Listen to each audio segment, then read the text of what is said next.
Well, kabajamtoota daawwattoota akkuma English with afaan Oromoo akkam jirtan nageenyi badhaadhaaf akka jirtanitti nageenyi keenya isin akka qabu jechaati.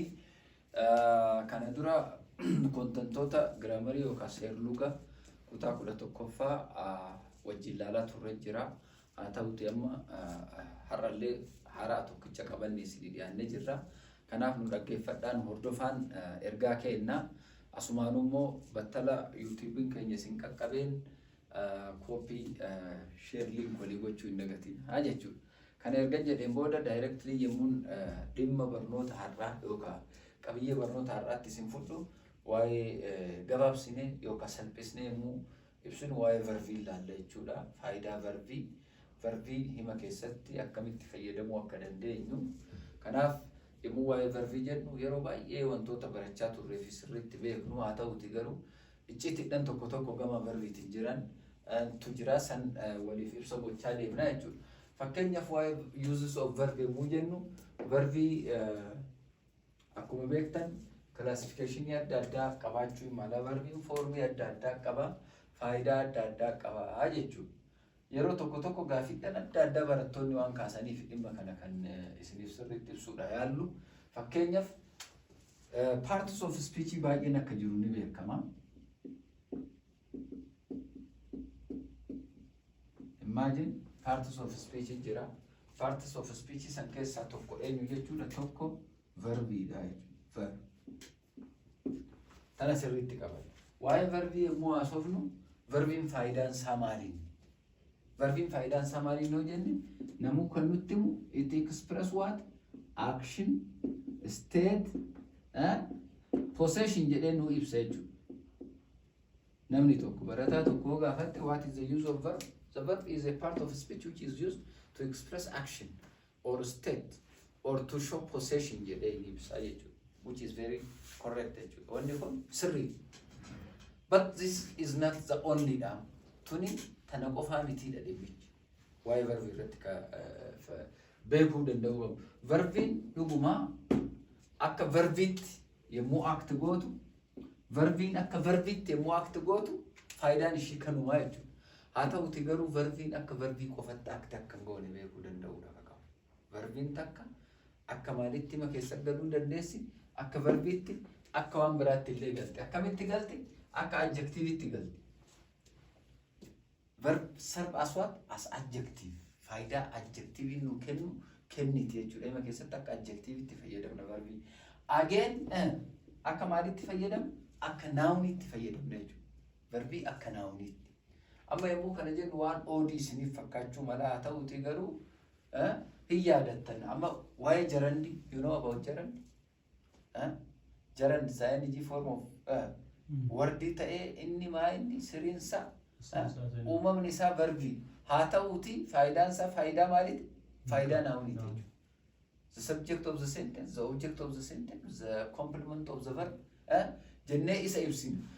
Yeroo sankaa faayidaa maalii nuu kennaa jira? Faayidaa nounii akka kennaa jirutti hubanna jechuudha. Again immoo faayidaa maalillee hin kenna?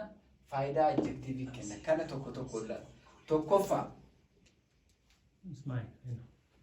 Tokkoffaa verbiin originally action word jedhama. Action ibsa. It express what? Action or state. Gochi tokko karra waan irra jiru yookaan itti immoo waan raawwatamuu danda'u gocha ibsa verbii. Fakkeenyaaf run hoo jette gocha ibsa. Eat hoo jette gocha ibsa. Is or are hoo jette state ibsa. Wanni tokko waan ta'e wayii jechuudha. I am a teacher hoo jedhe being a state of teacherii ta'uu. She runs fast hoo jette actionii akka ibsu.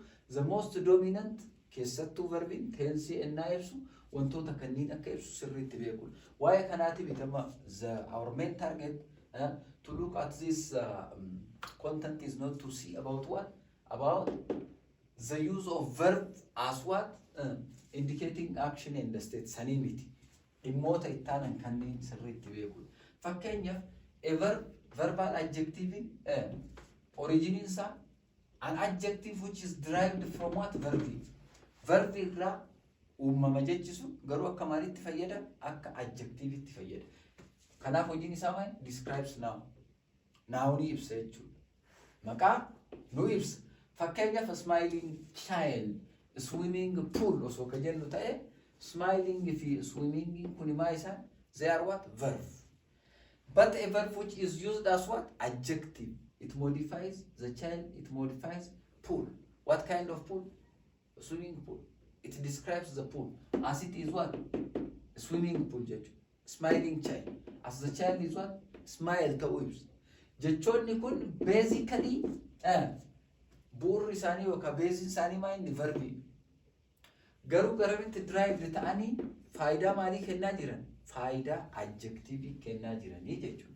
Kanaafi verbal adjective ka jenneetu ibsu. Especially waa'ee participial phrase keessatti yookaan itti immoo akka modifying itti immoo galan maal ta'anii they serve as adjective, akka adjective itti nu fayyadan. So, inni bira verbal noun jira.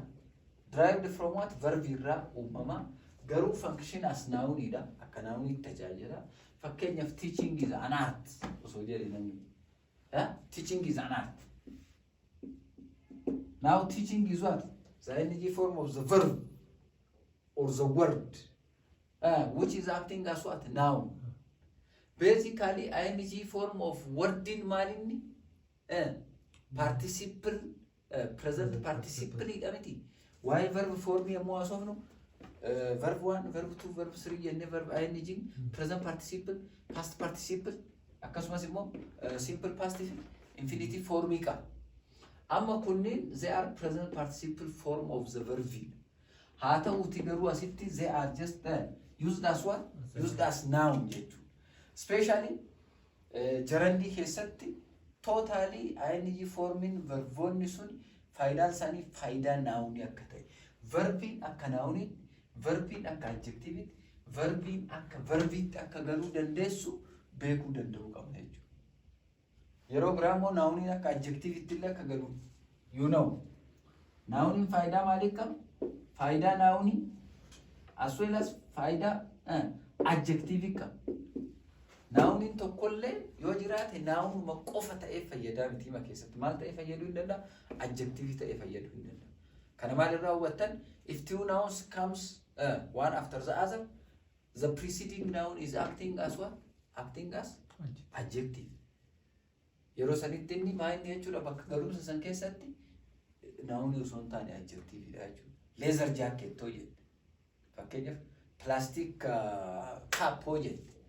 The term plastic, the term leather are what? Nouns. Okay? But here they are acting as what? As adjective jechuudha. Kanaaf verbi yoo jenne verbiin verbuma jennee deciding goonu akka biraatti akka galuu danda'u beekuu danda'uudha jechuudha. Faayidaa guddaan. Kanaf verb act as a verb, verb act as adjective, verb act as noun. Let's come to example. Example it temudu. The candle is burning. Now burning is what? It is verb. Verbi akka maalitti tajaajila akkuma verbitti nu tajaajilu jechuudha verbi. The burning candle lit up the room. Yoo ka jennu ta'e immoo now burning. No difference with this one except position and the use jechuudha. Now burning is here what? Acting as adjective jechuudha. Adjectivity. It modifies candle. Imagine it is not only in the form of ing. Present participle fi perfect participle verbiin akka maalitti illee ni tajaajila akka adjective akka tajaajilu hubachuu danda'uu qabda jechuudha. Fakkeenyaaf asitti smoking is harmful. Smoking into machine as a noun. It is acting as a noun jechuudha. Verbi akka maalitti tajaajilu akka nounitti tajaajilu. Again, the girl sitting next to you is my sister.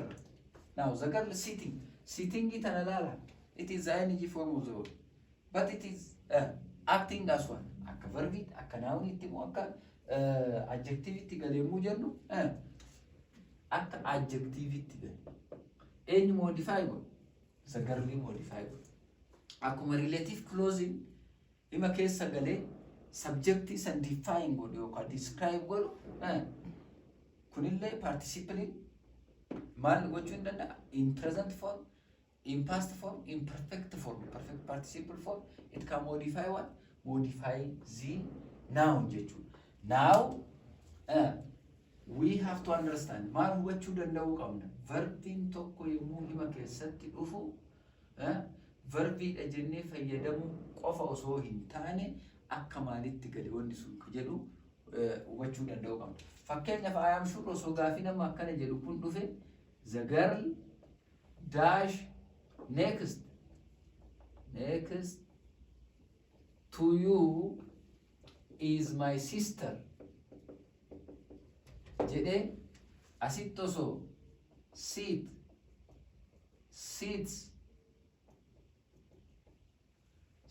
sitting jedhee optioniin osoo kenname probably barataan cimaan tokko waa'ee verbii sirriitti beeku optionii C kana dhumarra fida jechuudha. Deebii miti jedhee hingataa jechuudha. Why? Because the girl is the subject. Jedheetuma maal godha? Sits ka jedhu kana itti fida. Kunillee verb subject verb agreement inni sun kanaafuu sits jedhee tas galchaa jechuudha. But which is not what? Proper. Sits in os gale verbiidha jechuudha. The girl sits next to you is my sister. So is in gaafsan subjecting is eenyu ta'a jechuudha. Injiru jechuudha. Yoo the girl in subjecti sits ta'e is in maal ta'a? Bareetta fa'a jechuudha. But the appropriate subject of is what? The girl. Kun akka modifying itti gala malee the main clause when principal clause inni jennu maayini the girl is my sister is the principal clause. Sitting next to you is what? Modifying. Daf kanachi keessa gale malee main clause miti. Dependent clause. Independent clause in the girl is my sister. Kanaaf the girl is my sister oote asitti verbii wanni nu barbaachisuuf hin jiru modifier nu barbaachisa. Modify ka gochuu danda'u immoo ing dha. Maaliif ing form of verb can act as what? Act as adjective waan ta'eef jechuudha. Haaluma kanaan hubatamuu danda'u akka qabu. Kanaaf verbii haala sadiin akka fayyadamnu beekuu danda'uudha. Ishii action yookaan state yookaan possession jennee qofa limit goone san akka kanneenitti illee akka nu fayyaddu beekuu danda'u akka qabdanii jechuudha. This is the concept you need to just inculcate in your mind. Kanuma geessine.